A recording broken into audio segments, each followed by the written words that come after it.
நாங்க இந்த நண்பர்கள் கூட கிரிக்கெட் விளையாடும் போது இந்த வெற்றி தோல்வியை பற்றி எல்லாம் அதிகமா அலட்டி கொள்ள மாட்டோம். ஒரு பரபரப்பு இருந்தாலுமே கூட அந்த போட்டியோட முடிவு நம்மள அதிகமா தாக்காது. காரணம் என்னன்னா, முடிவு எப்படியா இருந்தாலும் அந்த விளையாட்டை நாங்க ரசிச்சு விளையாடி இருப்போம்.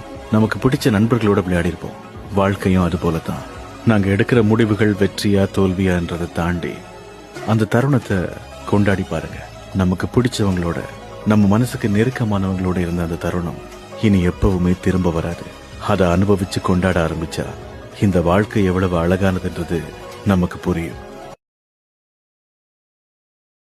நாங்க இந்த நண்பர்கள் கூட கிரிக்கெட் விளையாடும் போது இந்த வெற்றி தோல்வியை பற்றி எல்லாம் அதிகமா அலட்டி கொள்ள மாட்டோம். ஒரு பரபரப்பு இருந்தாலுமே கூட அந்த போட்டியோட முடிவு நம்மள அதிகமா தாக்காது. காரணம் என்னன்னா, முடிவு எப்படியா இருந்தாலும் அந்த விளையாட்டை நாங்க ரசிச்சு விளையாடி இருப்போம். நமக்கு பிடிச்ச நண்பர்களோட விளையாடி இருப்போம். வாழ்க்கையும் அது போலதான். நாங்க எடுக்கிற முடிவுகள் வெற்றியா தோல்வியான்றதை தாண்டி அந்த தருணத்தை கொண்டாடி பாருங்க. நமக்கு பிடிச்சவங்களோட, நம்ம மனசுக்கு நெருக்கமானவங்களோட இருந்த அந்த தருணம் இனி எப்பவுமே திரும்ப வராது.